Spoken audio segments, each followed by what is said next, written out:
යම්කිසි දෙයක් කරන්න වේලාව හරි යනුවෙන් අදහස් ප්‍රකාශ කරනකොට ගන්න පැටර්න් එක නොයසේනම් වාක්‍ය රටාව ඔයා දන්නවද? ඊටාම වැදගත් පැටර්න් එකක් මේක.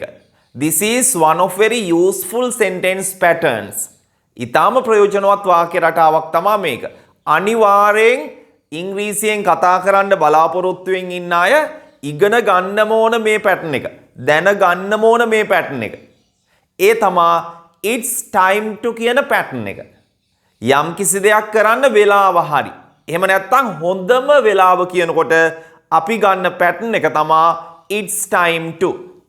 කොහොමද කියන්නේ? යන්න වෙලාව හරි. යන්න වෙලාව හරි. It's time to go. බලන්න හරිම ලේසි භාවිත කරන්න. It's time to go. ඔබට කියන්න පුළුවන් it's time to leave කියලා. පිටත් වෙන්න වෙලාව හරි. It's time to leave. ගෙදර යන්න වෙලාව හරි. කොහොමද කියන්නේ? It's time to go home. මෙතනදී to දාන්න එපා. Go to home කියන්නේ නෑ අපි. It's time to go home. ගෙදර යන්න වෙලාව හරි. දවල් කෑම ගන්න වෙලාව හරි. නේද අපි කියනවනේ. දවල් කෑම ගන්න වෙලාව හරි. It's time to have lunch.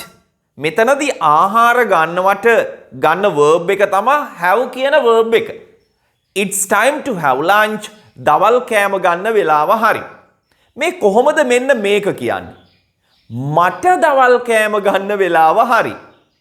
තව කොටසක් පැටර්න් එකට එකතු වෙනවා. ඒ තමයි මට. මේක ගොඩක් අය වරද්දා ගන්නවා. It's time to have lunch for me කියන්න එහෙම එපා. එහෙම නැත්නම් it's time to have lunch to me කියන්නත් එපා. ඒ දෙකම වැරදි. නිවැරදිව කියන්නේ කොහොමද? හොඳට අහගන්න. It's time for me to have lunch. It's time for me to have lunch. මට දවල් කෑම ගන්න වෙලාව හරි. It's time for me to have lunch. මට දවල් කෑම ගන්න වෙලාව හරි.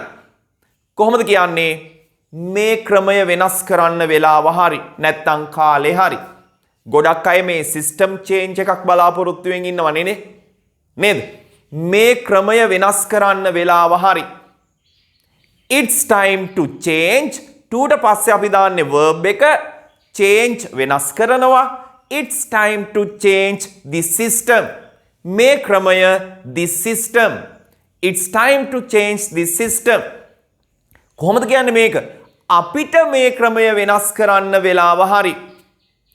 ඒකට එකතු වෙනවා ඉස්සල්ලා මට වගේ මෙතනදී එකතු වෙන්නේ අපට කියන කොටස. අපට කියනකොට අපි for us තමා භාවිත කරන්නේ. for us වේගයෙන් කියනකොට for us. It's time for us to change this system.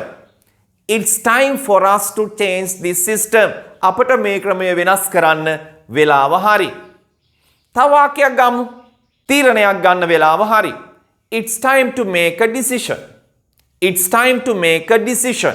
Decision කියන්නේ තීරණය. It's time to take a decision කියන්නත් ඔබට පුළුවන්. නමුත් බහුලව ඉංග්‍රීසියෙන් කතා කරනකොට අපි ගන්නේ It's time to make a decision කියන භාවිතය. අපි තවත් වාක්‍යයකට අවධානය යොමු කරමු. නිදා ගන්න යන්න වෙලාව හරි. නේද? අපි කියනවනේ රෑ 10 11 වුණාම අපි කියනවා නිදා ගන්න යන්න වෙලාව හරි. ඒක ඔයා මෙහෙම කියන්න එපා. It's time to sleep කියන්න එපා. ඊට වැඩිය ලස්සනයි It's time to go to bed. It's time to go to bed. නිදා ගන්න යන්න වෙලාව හරි. මට නිදා ගන්න යන්න වෙලාව හරි කියනකොට අපි කොහොමද කියන්නේ? It's time for me to go to bed. It's time for me to go to bed. මට නිදා ගන්න යන්න වෙලාව හරි. Patterns ඉගෙන ගන්න එක ඉතාම වැදගත්. Grammar වගේම patterns ඔයා දැනගන්න ඕන. If you know patterns, you can speak in English without any hesitation. I mean, you can speak in English fluently and rapidly. ඔයා patterns දන්නවා නම් ඔයාට fluently, චතුර ලෙස, rapidly, වේගයෙන් ඉංග්‍රීසියෙන් කතා කරන්න පුළුවන්. Learning these sentence patterns is very important. මේ වගේ sentence pattern ඉගෙන ගන්න එක ඉතාම වැදගත්. දැන් ඔන්න අද ඉඳන් ඔබ භාවිත කරන්න ඕන යම්කිසි දෙයක් කරන්න වෙලාව හරි කියනකොට මොකද්ද ගන්නෙ? It's time to. හොඳයි අන්තිම වාක්‍යය. අන්තිම වාක්‍යය මම මෙන්න මෙහෙම එකක් කියනවා. සමු ගන්න වෙලාව හරි. සමු ගන්න වෙලාව හරි. It's time to say goodbye. It's time to say goodbye. ඔබට සමු දෙන්න වෙලාව හරි වගේ අදහසක් කියනකොට අපිට පුළුවන් කියන්න It's time to say goodbye to you. It's time to say goodbye to you. ඔබට සමු දෙන්න වෙලාව හරි. හොඳයි.